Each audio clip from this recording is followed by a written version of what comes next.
आज के इस वीडियो में हम सामान्य ज्ञान के लिए 35वां भाग लेकर आ रहे हैं और यहाँ पर हम प्रीवियस ईयर क्वेश्चन को कवर करते हैं। आपका कोई भी एग्जाम हो सबके लिए ये वीडियो बेनिफिशियल होगी। इसी तरह की अपडेट और फ्री स्टडी मटेरियल के लिए आप इस ऐप को डाउनलोड कर सकते हैं। डायरेक्ट लिंक वीडियो के डिस्क्रिप्शन में और पहले कमेंट बॉक्स पर मिल जाएगा। क्वेश्चन है कि किस वर्ष में भारत के प्रशासन को महारानी विक्टोरिया की उद्घोषणा के द्वारा ब्रिटिश सम्राट के हाथों में सौंप दिया गया। यह है आपका क्वेश्चन और आपके विकल्प आपके स्क्रीन पर।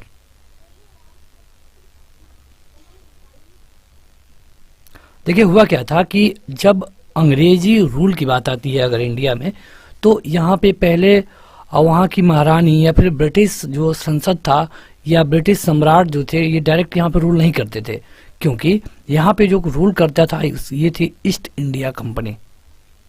ईस्ट इंडिया कंपनी दरअसल एक कंपनी बनाई गई थी 1600 में। 1600 में जब कंपनी बनाई गई तो इसमें यह कहा गया कि यह कंपनी जो भी एशिया वाले देश हैं वहाँ पे जा करके व्यापार करेगी।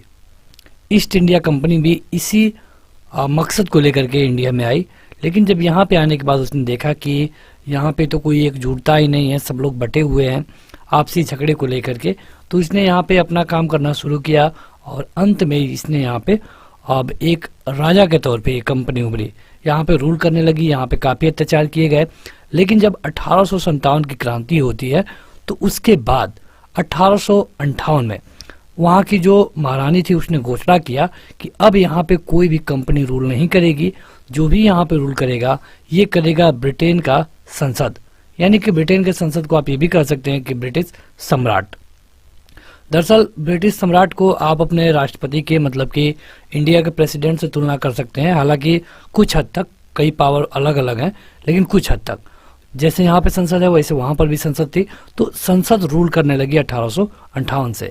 अब कई सारे क्वेश्चन 1857 से भी पूछे जाते हैं कि ये क्यों हुआ, तो इसे सैनिक विद्रोह कहा गया है और जो कई राजा थे इसमें शामिल हुए, जैसे कि झांसी की जो रानी थी और इस तरह और भी कई राजा। ये क्वेश्चन CHSL 10+2 टायर 1 2019 में पूछा गया था। अगला है कि 1917 में महात्मा गांधी ने गुजरात के खेड़ा जिले में सत्याग्रह किसके समर्थन में किया था। देखिए आपके जो ऑप्शंस हैं थोड़े बड़े बड़े हैं, तो आप इन्हें पढ़िए और आपका टाइमर अब।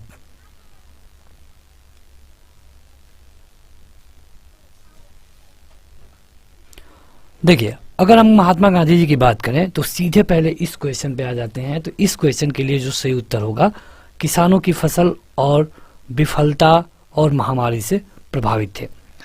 कहा गया कि गुजरात के खेड़ा में इन्होंने जो प्रदर्शन किया वो कौन था। तो आप देखेंगे कि जो खेड़ा का सत्याग्रह है या फिर चंपारण बिहार वाला है या फिर अहमदाबाद का मिल स्ट्राइक है, तो ये सारे आंदोलन थे गांधी जी के। और गांधी जी ने जो खेड़ा में गुजरात के खेड़ा में सत्याग्रह किया उन किसानों के लिए किया जो कि फसल की विफलता और महामारी से प्रभावित थे, लेकिन सरकार उन्हें उन पर भी टैक्स लाद रही थी। अगर आप गांधी जी के बारे में देखें तो गांधी जी जब दक्षिण अफ्रीका गए थे तो वहाँ से इंडिया आते हैं 9 जनवरी 1915 को। इसके लगभग 2 सालों तक इन्होंने कुछ नहीं किया, लेकिन 2 सालों के बाद इन्होंने लगातार 3 सत्याग्रह किए, जिसमें से जो पहला था खेड़ा वाला था, दूसरा चंपारण था और तीसरा अहमदाबाद में मिल मजदूरों के सपोर्ट में था। तीनों में इनको सफलता मिली और इसी कारण गांधी जी का वैल्यू और बढ़ा।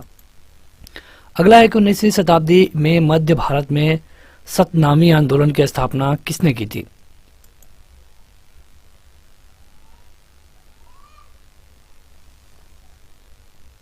देखिए अगर हम बात करें सतनामी आंदोलन की, तो सतनामी समूह की स्थापना करीब करीब 1820 में होती है, लेकिन अगर आप एग्जैक्ट उत्तर देखें तो ये गुरु घासीदास के द्वारा किया गया। अगर आप मध्य भारत के क्षेत्र को देखेंगे जैसे कि छत्तीसगढ़, तो वहाँ पर इसकी स्थापना की गई थी। ये लोग दलित जाति के सदस्य थे और इनका जो पेशा था चमड़े से पैसा कमाना था, और ये जो चमड़ा वाला काम था हिंदुओं में एक प्रदूषित काम माना जाता था, और इसी मतलब कि जो उस समय चमार कहे जाते थे उनको एक धार्मिक और सामाजिक पहचान देने के लिए इन्होंने काफ़ी प्रयास किए। ये हैं गुरु घासीदास। 1820 यानी कि 19वीं सदी में इन्होंने सतनामी आंदोलन की स्थापना की। ये क्वेश्चन CHSL टायर 1 10+2 में पूछा गया है। निम्नलिखित नेताओं में से कौन हिंदुस्तान सोशलिस्ट रिपब्लिकन आर्मी का संस्थापक सदस्य नहीं था?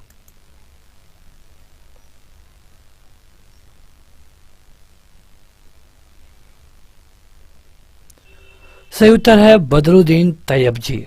बदरुद्दीन तैयब जी के बारे में एक क्वेश्चन पूछा जाता है, अगर आप देखें तो इनसे एक क्वेश्चन काफी कई बार पूछा गया है कि कांग्रेस के तीसरे अध्यक्ष कौन थे। तो कांग्रेस का जो तीसरा सेशन हुआ था ये करीब करीब 1888 में हुआ, क्योंकि 85 में पार्टी की स्थापना होती है, तो 87 या फिर 88 में ये हुआ था, तो उसके लिए ये अध्यक्ष चुने गए थे। इसके अलावा वो बॉम्बे हाई कोर्ट के पहले मुस्लिम जज भी थे। और इनसे जो क्वेश्चन पूछा जाता है बस एक ही पूछा जाता है कि ये कांग्रेस के कब अध्यक्ष बनाए गए, तो तीसरे सेशन के। इसके अलावा जो हिंदुस्तान सोशलिस्ट रिपब्लिकन आर्मी थी, इसमें ये तीनों लोग शामिल थे। भगत सिंह, सुखदेव और राजगुरु को कब फांसी दी गई थी?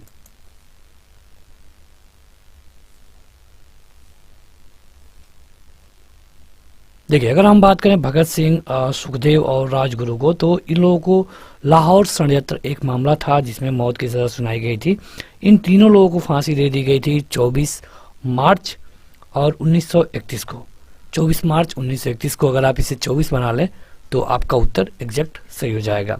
इस दिन को हम शहीद दिवस के रूप में मनाते हैं। देखिए, होता क्या है कि इनको फांसी देने की जो बात की गई थी ना, ये की गई थी 24 मार्च को, 24 मार्च को। लेकिन अंग्रेज जो थे ये डर गए थे कि विद्रोह हो जाएगा या फिर और भी किसी कारण से, तो उन्होंने 11 घंटे पहले तीनों लोगों को फांसी दे दिया लाहौर में। तो इसीलिए आपको कहीं कहीं पे क्वेश्चन 23 मार्च भी मिलेगा। जब आप डीप में जाएंगे तो जो भी आपका विकल्प हो, कहने का मतलब कि जो भी आपका विकल्प हो, 24 मार्च या फिर 23 मार्च 1931, उस पर आप अपना ट्रिक कर सकते हैं। ये क्वेश्चन CHSL 10+2 टायर 1 में पूछा गया था। अगला है कि इनमें से कौन सी घटना लॉर्ड कर्जन से संबंधित नहीं है, बताइए। MTS का क्वेश्चन है ये। देखिए, लॉर्ड कर्जन से अगर क्वेश्चन देखा जाए तो 2-3 क्वेश्चन पूछे जाते हैं आपके इतिहास में। 2-3 में से एक जो क्वेश्चन है ये मतलब कि सबसे ज्यादा पूछा जाता है, और ये है बंगाल का विभाजन। बंगाल के विभाजन को लॉर्ड कर्जन के नाम से जानते हैं, और इसने बंगाल का विभाजन किया था 16 अक्टूबर 1905 को। इसके अलावा इसमें से जो कोई भी है, मतलब 3 ऑप्शन, ये लॉर्ड कर्जन से संबंधित नहीं है। ये क्वेश्चन SSC MTS परीक्षा 2019 में पूछा गया था। अगला है कि लाला हरदयाल राय निम्नलिखित में से किस बैंक के संस्थापक थे? Union bank, state bank, Baroda और पंजाब, बताइए।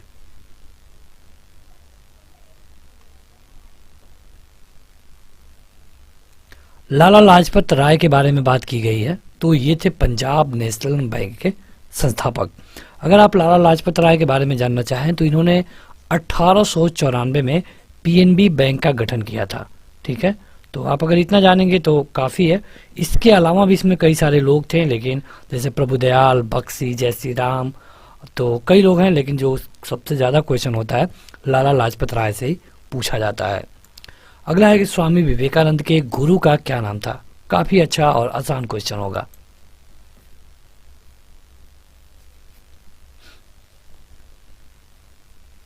स्वामी विवेकानंद के गुरु का नाम था राम कृष्ण परमहंस।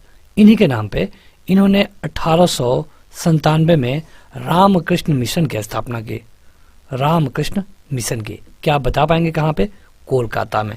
उस समय कलकत्ता ही था, तो आप कलकत्ता भी कह सकते हैं, और मतलब बंगाल में, वेस्ट बंगाल में। और इन्होंने 1893 में अमेरिका के शिकागो में भाषण दिया।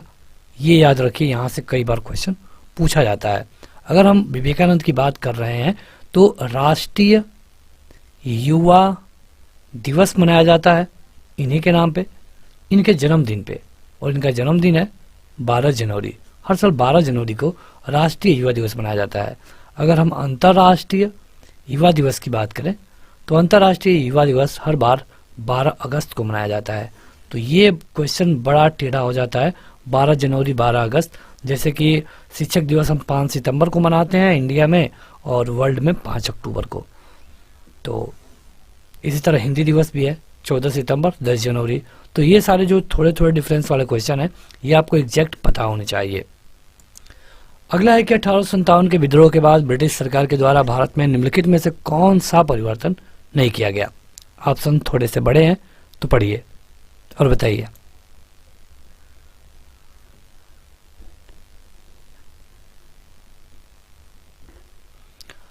कहा गया है कि 1857 का जब विद्रोह हो गया, मतलब 1858 आ गया, तो ब्रिटिश सरकार के द्वारा भारत में निम्नलिखित में से कौन सा परिवर्तन नहीं किया गया। देखिए 1857 का विद्रोह भले ही एक नॉर्मल विद्रोह था, लेकिन ये बहुत कुछ बदल कर रख दिया और इसके फेल भी होने के कई सारे कारण थे, क्योंकि लोग अलग अलग टाइम पे विद्रोह कर रहे थे। जैसे लखनऊ में आज हुआ तो 10 दिन बाद कानपुर में अंग्रेजों को टाइम मिल गया था, तो इस तरह। लेकिन उसके बाद भी अंग्रेजों ने कई सारे परिवर्तन किए। पहला परिवर्तन ये था कि भारतीय लोगों और यूरोपीय लोगों का जो अनुपात था ये बढ़ा दिया गया, मतलब कि जो भी भारतीय लोग थे उनके हिसाब से यूरोपीय लोग को बढ़ा दिया गया। दूसरा काम ये था कि भारतीय लोगों की जो संख्या थी ये बढ़ाया नहीं गया, मतलब भारतीयों की संख्या नहीं बढ़ाई गई, इनके खिलाफ जो यूरोपीय लोग थे इनकी संख्या बढ़ाई गई। यानी कि आपका सही उत्तर हो जाएगा ऑप्शन नंबर बी। ये गलत है, क्योंकि भारतीयों की संख्या नहीं बढ़ाई गई थी। सैनिक विद्रोह था 1857 की क्रांति, और अंग्रेज से डर गए थे, इसलिए इनकी संख्या नहीं बढ़ाई गई, कम की गई। भले इनके खिलाफ यूरोपियनों की संख्या को बढ़ा दिया गया। ईस्ट इंडिया कंपनी के अधिकार ब्रिटिश साम्राज्य के हाथ में सौंप दिए गए, तो ये भी हुआ था। और जनरल भारत का वायसराय बन गया, तो ये भी हुआ था। केवल ऑप्शन नंबर दूसरा सही होगा, एमटीएस में पूछा गया है। अगला है कि भारत के स्वतंत्रता आंदोलन के किस नेता को grand old man of India कहा जाता है। बड़ा आसान क्वेश्चन है।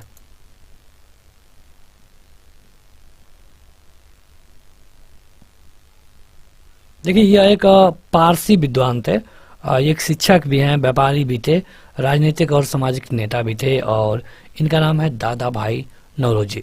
दादा भाई नौरोजी को ग्रैंड ओल्ड मैन इंडिया के नाम से जानते हैं, यानी कि आप इन्हें कह सकते हैं भारत के अनौपचारिक राजदूत। तो इन्होंने एक बुक भी लिखी थी, वह कई बार क्वेश्चन में पूछी जाती है, जान लीजिए। यह है poverty and un British rule in India. यहाँ पे हम लिख देते हैं poverty and un British rule in India. तो ये बुक लिखा गया था, इससे भी क्वेश्चन कई बार आपके परीक्षा में पूछा जाता है। अगला क्वेश्चन है कि वयोवृद्ध स्वतंत्रता सेनानी, समाज सुधारक और नारीवाद सावित्रीबाई फुले भारत के निम्नलिखित में से किस राज्य से हैं। सीजीएल का क्वेश्चन है, 2020 में पूछा गया था।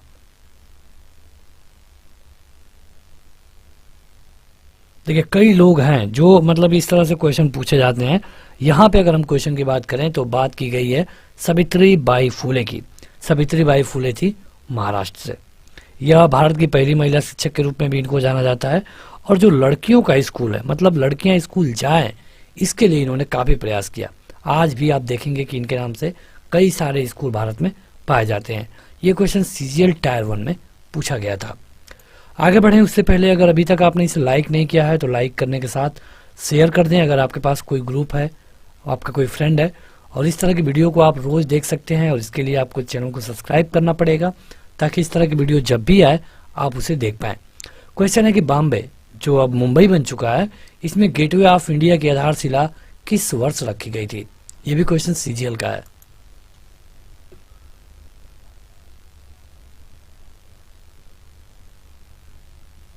देखिए यहां से दो क्वेश्चन और भी बनते हैं, जैसे कि पूछा जाता है कि इंडिया गेट कहाँ है। India gate. और एक क्वेश्चन और बनता है कि गेट वे ऑफ इंडिया। ये दो क्वेश्चन पूछे जाते हैं। कई बार लोग थोड़ी सी गलती कर देते हैं, हालांकि ये गलती करने लायक क्वेश्चन है ही नहीं। इंडिया गेट आपके दिल्ली में है और गेटवे ऑफ इंडिया मुंबई में है। ठीक है, अब इस क्वेश्चन पे आते हैं। क्वेश्चन में कहा गया था कि गेटवे ऑफ इंडिया की आधारशिला किस वर्ष रखी गई थी। तो ये रखी गई थी 1913 में। डेट की बात करें तो ये है 31 मार्च। और उस समय के जो गवर्नर थे जिनका नाम था सर जॉर्ज सिडनहैम, उन्होंने इसका मतलब कि इसमें इसको रखवाया था, ये आप कह सकते हैं। निम्नलिखित में से किसे बंगाल में मुस्लिम पुनर्जागरण के जनक के रूप में जाना जाता है। किनको बंगाल में? इनका नाम है नवाब अब्दुल लतीफ खान। नवाब अब्दुल लतीफ़ खान ने 19वीं सदी में एक अच्छा काम किया है मुस्लिम समाज के लिए। तो मुस्लिम समाज के पुनर्जागरण का जनक इनको माना जाता है। अगला क्वेश्चन देखते हैं। अगला क्वेश्चन है कि कांग्रेस का वह अधिवेशन कहाँ पे हुआ था जिसमें उसके उद्देश्य के रूप में भारत के लिए पूर्ण स्वराज प्राप्त करने का प्रस्ताव स्वीकार किया गया। ये क्वेश्चन आप देख सकते हैं कितनी बार पूछा गया है। 97, 2006, 2009, 2011, 2015, 2013। ये केवल एसएससी में है। इसके अलावा ये आपके स्टेट लेवल या फिर सेंट्रल लेवल के और सारे एग्जाम में कितनी बार पूछा गया होगा, इसका कोई जवाब नहीं है। बताइए।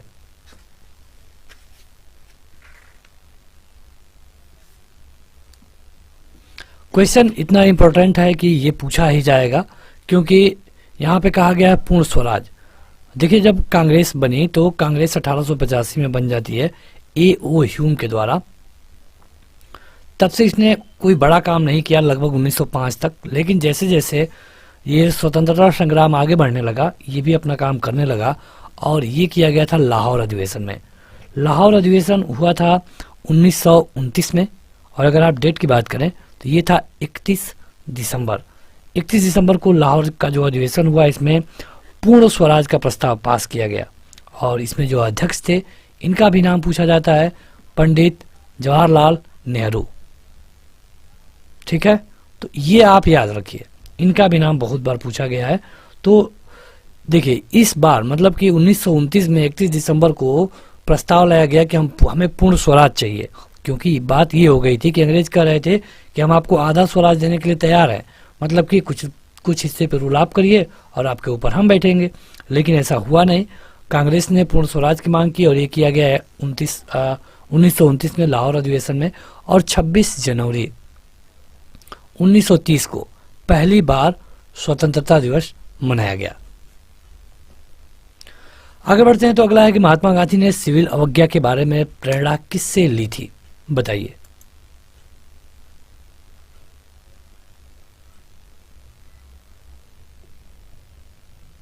देखिए, जो सिविल अवज्ञा मतलब ये एक राष्ट्रीय आंदोलन था। इसके लिए गांधी जी को प्रेरणा मिली थी थारों के द्वारा। जो आप दांडी मार्च देखते हैं ना, इसी के बारे में यहाँ पे बात की गई है, सविनय अवज्ञा आंदोलन, तो उसी के बारे में बात की गई है। ये क्वेश्चन कई बार पूछा गया है। अगला क्वेश्चन है कि 1934 के चटगांव शस्त्रागार धावे में निम्नलिखित में से एक व्यक्ति शामिल नहीं था। आपको बताना है कि वो कौन है।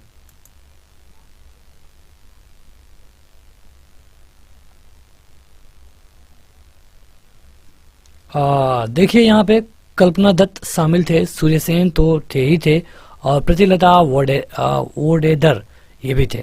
लेकिन इसमें दिनेश गुप्ता नहीं थे। यानी कि क्वेश्चन के हिसाब से आपका जो सही उत्तर होगा दिनेश गुप्ता हो जाएगा। तो अगला क्वेश्चन है कि नमक सत्याग्रह किस वर्ष में हुआ था। क्वेश्चन तो काफी आसान है। ये रहे आपके विकल्प और बताइए।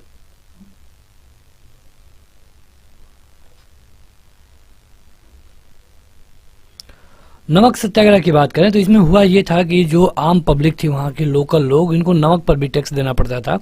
अब लोग गरीब थे, वो क्या करते थे कि गड्ढा खोद के रख देते थे, और जब समुद्र का पानी आता था तो ये गड्ढा भर जाता था, और पानी चले जाने के बाद इसमें जो नमक मिलता था मिट्टी में मिला हुआ, इसी को लोग कैसे कैसे यूज करते थे।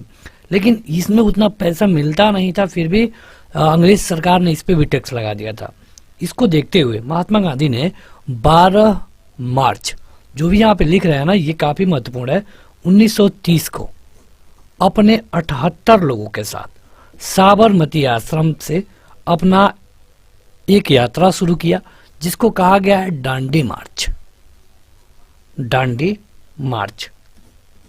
तो इन्होंने 6 अप्रैल को दांडी पहुंचा, मतलब 12 मार्च को शुरू किया और 6 अप्रैल को यहाँ पे पहुंच के 1930 में यहाँ पे सांकेतिक रूप से उन्होंने नमक बनाया और अंग्रेजों का कानून तोड़ा।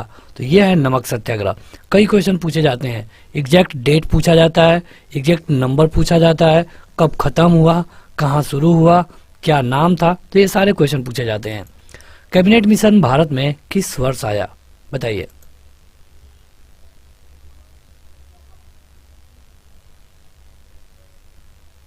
देखिए, जब अंग्रेजों को लग गया कि अब यहाँ पे बात नहीं बनने वाली है, वैसे जो सेकेंड वर्ल्ड वार था ये खत्म हो गया था, तो जब सेकेंड वर्ल्ड वार खत्म हो गया तो अमेरिका का भी दबाव था, अमेरिका के साथ बाकी भी देशों का भी दबाव था कि अब भारत को आज़ाद कर देना चाहिए, मतलब उनको उनका संविधान दे देना चाहिए, उनको उनका देश दे देना चाहिए, अंग्रेजों को वहाँ से हटना चाहिए। इसको देखते हुए जो अंग्रेज थे, वहाँ के जो प्रधानमंत्री थे, उन्होंने लॉर्ड पैथिक लॉरेंस के नेतृत्व में, लॉर्ड पैथिक लॉरेंस, इनके नेतृत्व में एक कैबिनेट मिशन को भेजे। अब ये भारत कब आया? तो 24 मार्च 1946 को, ठीक है। इसमें 3 लोग थे और इसका उद्देश्य ये था कि यहाँ पे पहले भारतीयों को संविधान बनाने के लिए बोलना था, तो कैसे संविधान बने, और पाकिस्तान का बंटवारा भी था। तो ये सारे, वैसे तो बंटवारा माउंटबेटन प्लान के अनुसार हुआ, लेकिन इससे पहले कैबिनेट मिशन आया था, और इसके लिए आपका जो क्वेश्चन का उत्तर होगा ये होगा 1946, यहाँ पे हमने बता दिया है। फरवरी 1928 में भारत आने वाले साइमन कमीशन का बहिष्कार किया गया, क्यों? बताइए।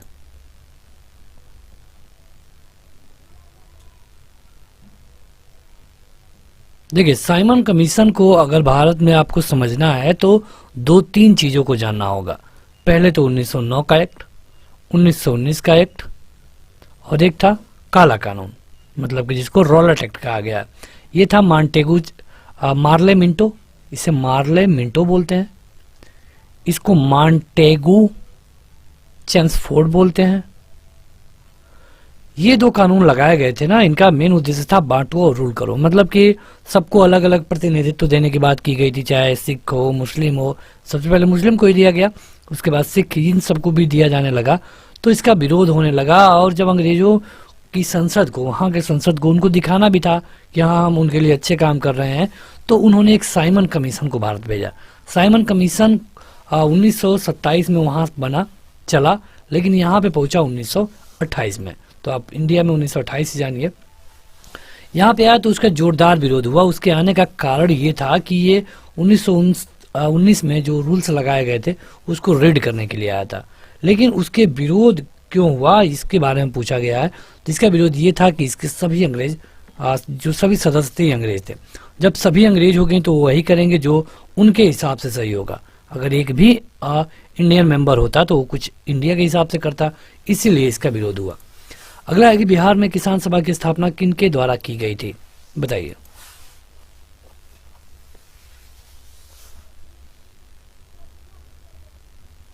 सही उत्तर है शाहजानंद सरस्वती। शाहजानंद सरस्वती ने किसानों को जमींदारों के शोषण से मुक्ति दिलाने के लिए किसान सभा की स्थापना की थी, और ये हुआ था 1929 में। अगला है, आगे बढ़ते हैं। अगला है कि महात्मा गांधी का जन्म कहाँ हुआ था? ये तो बड़ा आसान क्वेश्चन हो गया, फिर भी तो गुजरात में हुआ था, इसमें कोई शक नहीं है, ठीक है। गुजरात में कहाँ पे हुआ था? तो गुजरात में पोरबंदर में हुआ था, और आज हम उसको सुदामापुरी के भी नाम से जानते हैं। और कब हुआ था? 2 अक्टूबर 1869 में। 2 अक्टूबर के दिन एक और महापुरुष का जन्म हुआ है। क्या आप बता पाएंगे उनका नाम क्या है? अगर हाँ तो कमेंट करके बताइएगा कमेंट बॉक्स में। तो बढ़ते हैं आगे। ये क्वेश्चन CHSL 10+2 में पूछा गया था। सरदार वल्लभ भाई पटेल की तुलना निम्नलिखित में से किससे की जाती है?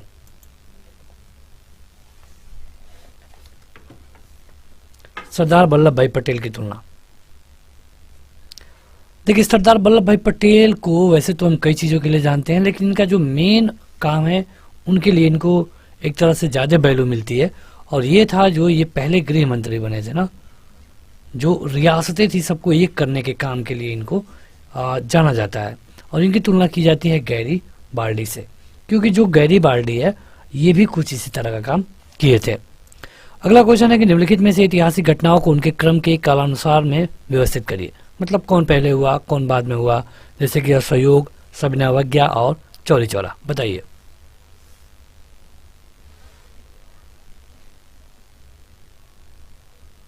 देखिए, अगर आपको सबका डेट पता होता तो आप बता पाते आसानी से। असहयोग आंदोलन 1920, चौरी चौरा 1922 और सविनय अवज्ञा आंदोलन 1930।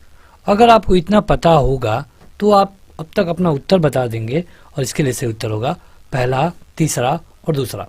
थोड़ा थोड़ा जान लीजिए असहयोग आंदोलन में क्या था कि कहा गया कि हम अंग्रेजों का सहयोग नहीं करेंगे, जो भी अंग्रेजी सामान है उनका यूज नहीं करेंगे, तो ये था असहयोग आंदोलन।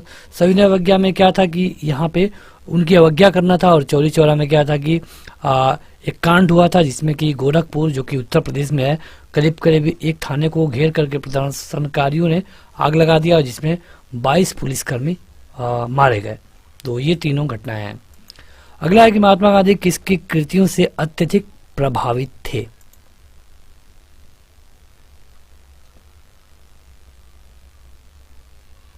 सही उत्तर होगा लियो टॉल्स्टॉय।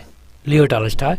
ये क्वेश्चन 2010, 2012 सीजीएल और एफसीआई ग्रेड में पूछा जा चुका है। देखिए आपको बता दें कि अगर आपको इसका पीडीएफ चाहिए तो आप पीडीएफ डाउनलोड कर पाएंगे। हालांकि 2 दिन बाद आपको पीडीएफ मिलती है, लेकिन अगर आज आप इस समय लॉगिन करेंगे ऐप पे तो आपको इसके पहले वाली सारी पीडीएफ मिल जाएंगी। वहाँ पे आपको कुछ पेड पीडीएफ भी मिलती हैं। पेड पीडीएफ मतलब कि वहाँ पे कुछ आपको चार्ज देना पड़ेगा, जैसे कि 500 क्वेश्चन होंगे। इस वीडियो का जो पीडीएफ होगा वो बिल्कुल फ्री होगा। आप सारे क्वेश्चन जैसे यहाँ पे देख रहे हैं वैसे देख पाएंगे। इस तरह की हजारों पीडीएफ ऐप पे उपलब्ध है। कई सारे पोस्ट हैं जिनको आप पढ़ के अपनी तैयारी को और अच्छा कर पाएंगे। तो ऐप का लिंक वीडियो के डिस्क्रिप्शन में है, वहाँ जाके जरूर विजिट करें। अगला है कि पूना समझौता महात्मा गांधी और किसके बीच हुआ था? सीजीएल का क्वेश्चन है।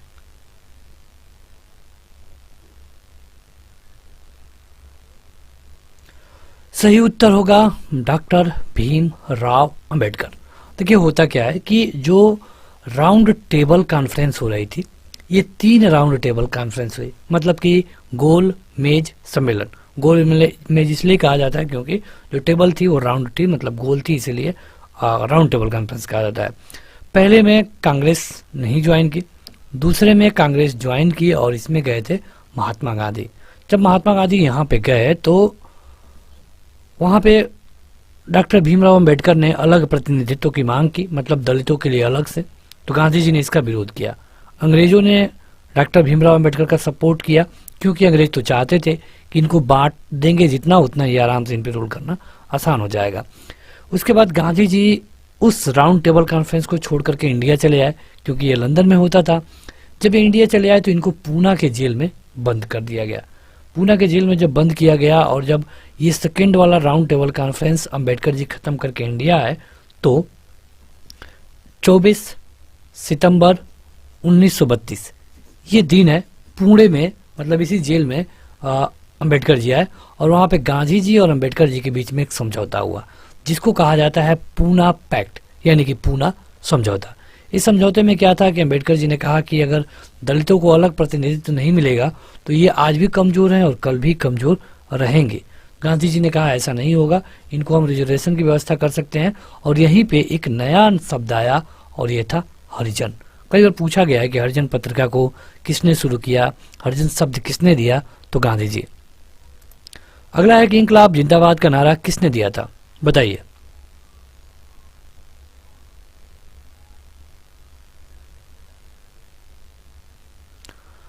देखिए अगर कहा जाए कि ये नारा किसने दिया, ठीक है, तो ये नारा दिया गया था भगत सिंह के द्वारा। अगर ये पूछा जाए कि ये सबसे पहले लिखा किसके द्वारा गया, तो ये हसरत मोहानी थे। तो हसरत मोहानी कलकत्ता के एक श्रमिक हड़ताल में इंकलाब जिंदाबाद का नारा दिया और इस नारे को आम बनाने का, मतलब कि ज्यादा पॉपुलर करने का जो श्रेय मिलता है, ये मिलता है भगत सिंह को। ये क्वेश्चन सीजीएल टायर 1 में पूछा गया है। अगला है कि कौन यंग इंडिया और हरिजन का संपादक था। देखिए अभी हमने आपको बताया इसके बारे में, सीजीएल टायर 1 का क्वेश्चन है ये। मतलब मान लीजिए कि अगर आपको यंग इंडिया का नहीं पता है तो हमने आपको हरिजन का बता दिया है, और हरिजन और यंग इंडिया का एक ही होगा क्योंकि विकल्प तो एक ही दिया है। तो यानी कि अब आप आसानी से अपना उत्तर बता सकते हैं और ये है महात्मा गांधी। तो सही उत्तर होगा महात्मा गांधी। अगला है कि निम्न में से किसने तीनों गोलमेज सम्मेलन में भाग लिया था। देखिए कांग्रेस ने नहीं लिया था, बताइए। यह है डॉक्टर भीमराव अंबेडकर। जो तीनों राउंड टेबल कॉन्फ्रेंस हुए तीनों में गए थे। कांग्रेस ने किसमें भाग लिया था, केवल सेकंड वाले में। कांग्रेस की तरफ से कौन गए थे, महात्मा गांधी, लेकिन ये भी बीच में छोड़ के चले आए। तो तीनों में भाग लिए डॉक्टर भीमराव अंबेडकर। ये कांग्रेस की तरफ से नहीं जाते थे, ये दलितों का प्रतिनिधित्व करते थे। 1930 में गिरफ्तारी के कारण पेशावर की सड़कों पर उग्र प्रदर्शन हुए। तो किसकी गिरफ्तारी हुई थी?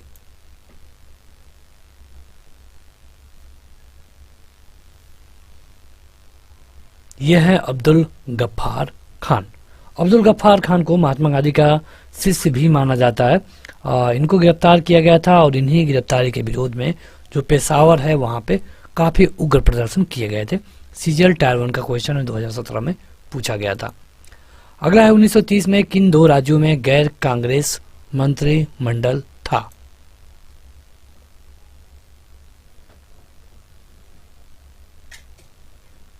सही उत्तर है बंगाल और पंजाब। देखिए 1935 में जब एक नया संशोधन हुआ तो उसमें कहा गया कि भाई अब चुनाव होंगे और देखते हैं कौन कितनी सीटें लाता है, तो जो आगे सीटें लाएंगी उस पर बात होगी। तो कांग्रेस ने कई जगह सरकार बनाई, लेकिन 2 जगह पे बंगाल और पंजाब में कांग्रेस सरकार नहीं बना पाई। ये आपके पहला ऑप्शन सही होगा, सीजीएल टायर 1 का क्वेश्चन है। आर्थिक असमानता को दूर करने के लिए महात्मा गांधी ने किस सिद्धांत या फिर उपाय का प्रयोग किया?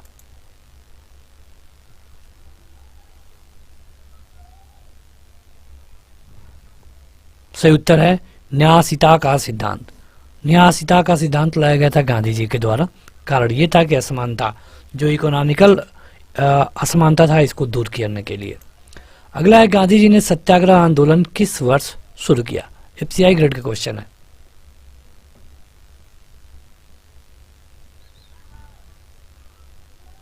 देखिए इस क्वेश्चन को अगर आप देखेंगे तो बस सत्याग्रह लिखा गया है। सत्याग्रह का मतलब सत्य के प्रति आग्रह। अगर यहाँ पे कोई नाम दे दिया होता जैसे कि खेड़ा सत्याग्रह, चंपारण सत्याग्रह, तो ये क्वेश्चन ज़्यादा सही माना जाता। वैसे यहाँ पे अगर हम चंपारण मान लें, क्योंकि ये क्वेश्चन अधूरा है, तो आपका सही उत्तर होगा 1917। ये क्वेश्चन कंप्लीट नहीं है, लेकिन अगर आप इसको 17 बना लें तो यही आपका सही उत्तर होगा। अगला है कि चंपारण सत्याग्रह का संबंध किससे था? देखिए फिर वही क्वेश्चन चंपारण सत्याग्रह के बारे में। ये था नील खेती से, क्योंकि अंग्रेज किसानों से नील की खेती जबरदस्ती करवाते थे। नील की खेती में टैक्स जाना देना पड़ता था, अंग्रेज इंडियन फार्मर करना नहीं चाहते थे, लेकिन ये लोग कराते थे। इसके खिलाफ गांधी जी ने जो सत्याग्रह किया, इसे चंपारण सत्याग्रह कहा गया, क्योंकि ये है बिहार के चंपारण में। ये क्वेश्चन देखिए कितनी बार पूछा गया है, तो काफी महत्वपूर्ण है। अगला है कि कांग्रेस ने भारत छोड़ो आंदोलन का प्रस्ताव किस वर्ष पारित किया? बताइए।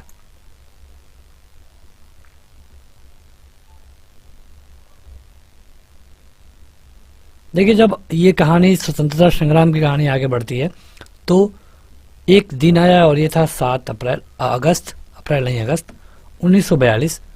कांग्रेस का जो बैठक हुआ ये बंबई में हुआ और यहाँ पे एक प्रस्ताव लाया गया, कहा गया कि अंग्रेजों भारत छोड़ो, यानी कि 1942 आपका सही उत्तर होगा।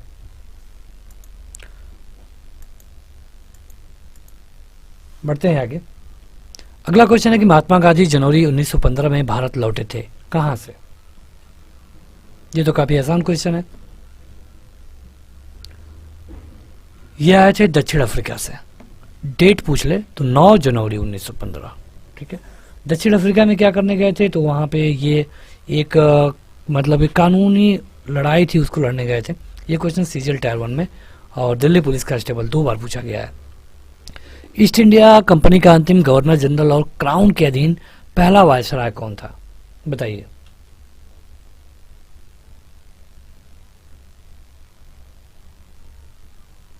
देखिए क्वेश्चन को आप देख के ही समझ जाएंगे। ईस्ट इंडिया कंपनी का अंतिम हो और क्राउन मतलब राजा का पहला हो, यानी कि जब ईस्ट इंडिया कंपनी खत्म हुई राजा का काम शुरू हुआ। ऐसा कब हुआ? ये हुआ था 1858 में, क्योंकि 1857 की क्रांति के बाद 1858 में जो गवर्नर था या फिर वायसराय कहिए, ये था लॉर्ड कैनिंग। तो अगला क्वेश्चन है कि 12 अप्रैल 1944 को सुभाष चंद्र बोस ने एक नगर में भारतीय राष्ट्रीय सेना का झंडा फहराया था। आपको बताना है कि वह इनमें से कौन सा है। ये क्वेश्चन देखिए एसएससी के एमटीएस वाले में 2011 में पूछा गया था। आप बताइए।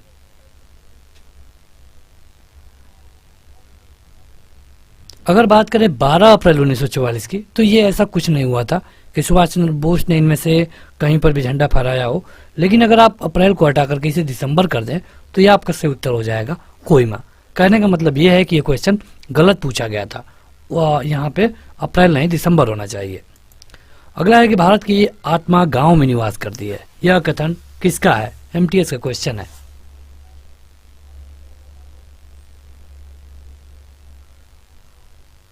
ये कथन है महात्मा गांधी का। देखिए कथन और इससे क्वेश्चन बहुत पूछे जाते हैं, तो आप उन्हें जरूर कर याद रखिए। ये महात्मा गांधी के द्वारा कहा गया था। गांधी जी के द्वारा सन 1933 तक संपादित समाचार पत्र का नाम क्या था?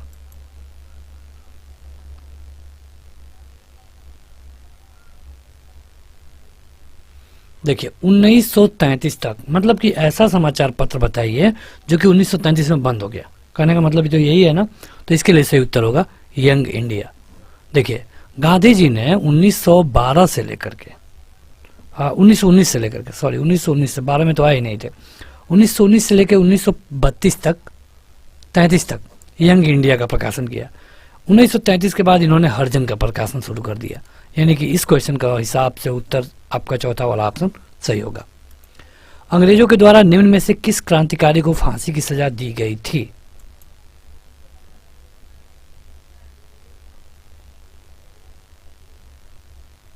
यह है राजगुरु। राजगुरु, और राजगुरु को क्यों इन्होंने फांसी दिया? तो सैंडर्स की हत्या में भाग लेने के लिए राजगुरु को 23 मार्च 1931 लाहौर में भगत सिंह और सुखदेव के साथ इनको फांसी की सजा दे दी गई, जिनको लाहौर षड्यंत्र केस भी कहा जाता है। अगला है 1918 में महात्मा गांधी सूती कपड़ा कारखाने के मजदूरों के बीच सत्याग्रह आंदोलन चलाने जा पहुंचे। कहां पे बताइए? 1918 में कहा गया है सूती कपड़ा कारखाना। कहां पे उन्होंने सूती कपड़ा कारखाना में मजदूरों के लिए अनशन किया था? यह अहमदाबाद। हुआ यह था कि वहां पे उनको मजदूरी कम मिलती थी और उसीलिए उन्होंने वहां पे अनशन किया और उनका काम भी हो गया। ये सीजीएल टायर 1 2017 में पूछा गया है। महात्मा गांधी ने सन 1930 में सिविल अवज्ञा आंदोलन कहां से आरंभ किया था?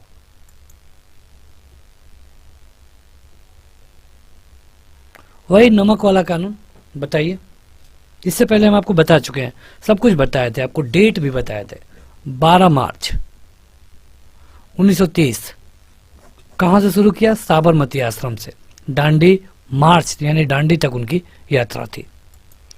अगला है कि महात्मा गांधी ने किस आंदोलन से भारतीय राजनीति में प्रवेश किया? कौन सा आंदोलन था जिससे उन्होंने एंट्री की राजनीति में?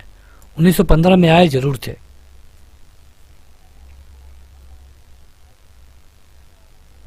ये था चंपारण का आंदोलन। कहां पे हुआ? बिहार में। क्यों? नील खेतिहरों के सपोर्ट में। ये क्वेश्चन देखिए कई बार पूछा गया है। लाहौर षड्यंत्र मामला किसके विरुद्ध रजिस्टर किया गया था?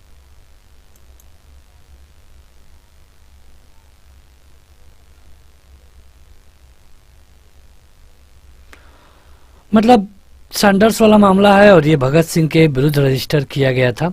इसके लिए सही उत्तर होगा। और आपको हम बता चुके हैं कि 3 लोगों को फांसी दे दी गई थी, जिसको हम शहीद दिवस के रूप में मनाते हैं। अगला है कि 1937 में कांग्रेस ने मंत्रिमंडल बनाए कितने राज्यों में?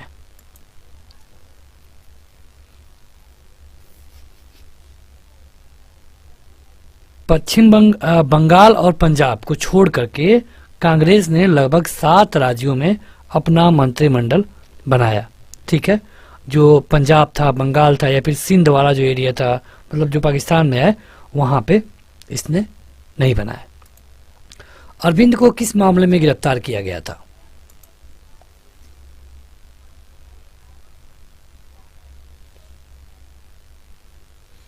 देखिए कलकत्ता में जो अलीपुर कांड हुआ था, जिसमें 34 व्यक्तियों को अवैध शस्त्र रखने के कारण पेश किया गया, उसी मामले में अरविंद को गिरफ्तार किया गया था। ये था अलीपुर बम मामला। अरविंद घोष की हम बात करते हैं। इसमें अरविंद घोष को छोड़ करके बाकी लोगों को आजीवन कारावास की सजा हो गई थी। अगला है कि सुभाष चंद्र बोस ने भारतीय राष्ट्रीय कांग्रेस से निकलने के बाद किस पार्टी की स्थापना की? ये क्वेश्चन बहुत बार पूछा गया है, काफी अच्छा क्वेश्चन है, सीजीएल में भी पूछा गया है। तो इन्होंने जब यहाँ कांग्रेस को छोड़ा तो इन्होंने अपना बनाया फॉरवर्ड ब्लॉक। कब? 1939 में। 1939 में। आगे बढ़े उससे पहले आप इसे जरूर लाइक और शेयर कर दें ताकि और भी लोग जुड़ पाएं, और इस तरह की वीडियो को देखने के लिए चैनल को सब्सक्राइब करें, ऐप डाउनलोड करें। ऐप का लिंक वीडियो के डिस्क्रिप्शन में मिल जाएगा। यहाँ पे जो भी घटनाएं दी गई हैं उनका कालानुक्रम बताना है। कालानुक्रम आपको देखना है कि कौन सही है।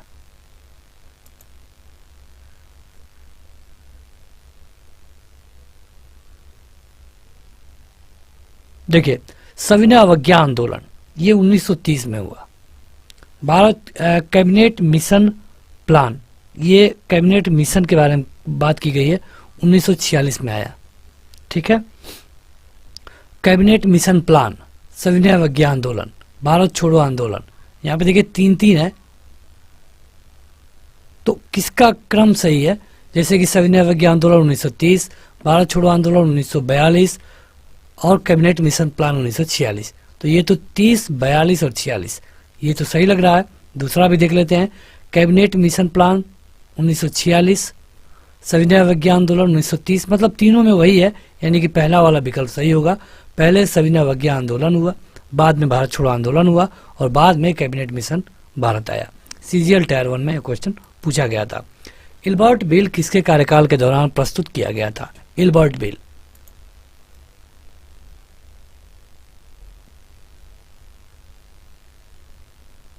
1884 में पेश किया गया और इस समय था लॉर्ड रिपन। महात्मा गांधी और बाबा साहब अम्बेडकर के बीच में पूना संधि कब हुई थी? इसको तो हम बता चुके हैं, आपको 2 बार पूछा गया, बताइए।